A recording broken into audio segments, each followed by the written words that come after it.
Magkano mag-tip si Senator? Abot ng 250 to 300. 250 to 300,000. Tip pa lang yan. Paldong-paldong na. Wala pa daw yan. Sinasabi nilang bang bang. Naku naman, kasi naman ang sexy naman itong sino nga to? Chelsea Ilori ba to?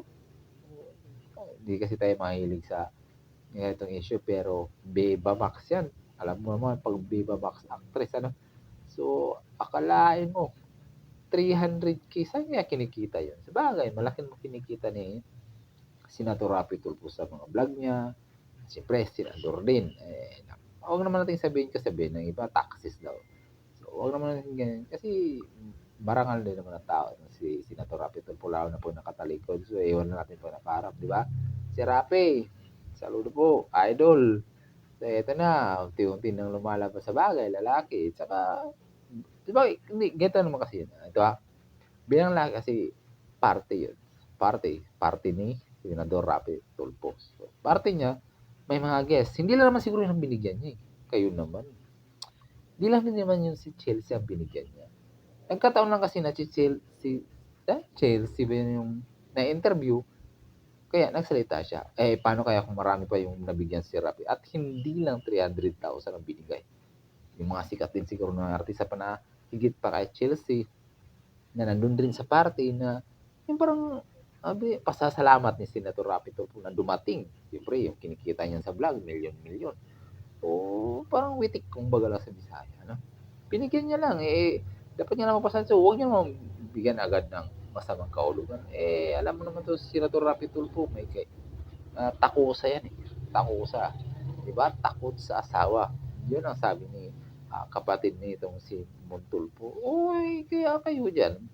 Lalo na sa mga kalalakihan yan, mga lalaki tayo. Yung pagbibigay, siyempre marami siyang pera. Dumalo, nagpapasalamat yung tao. Siyempre, talent pay na rin siguro.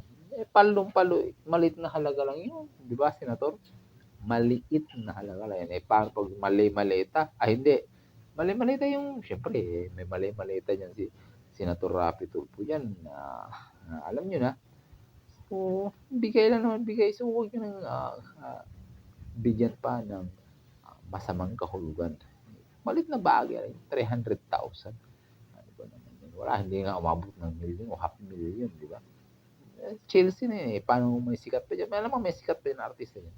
Nahigit pa kay Chelsea o higit pa sa 300,000 na binigay nitong si Senador Rapi Tulfo. So, sa mga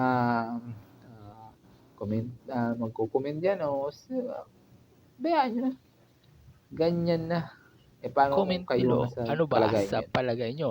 Birthday Subscribe mo o na. party mo tapos may pumuntang isang sikat na artista o maring alam mo baka maring request mo tapos pumayag. So napakaswerte mo at pinayagan ka o binigyan ka ng oras. Kasi yung mga artista o yung mga sikat na personalidad o lalo na yung mga sexy actress na yan maraming nagre-request sa mga ganyan, marami yung mga gig o di ba? Tapos pinagkalooban ko, binigyan ka ng oras ng mga ganitong oras na binigyan ka ng halaga. So magpapasalamat ka. Malamang yung bibigay mo doon sa talent pay o yung sa talent manager mo, malaki ang ibibigay mo sa talent pay niya.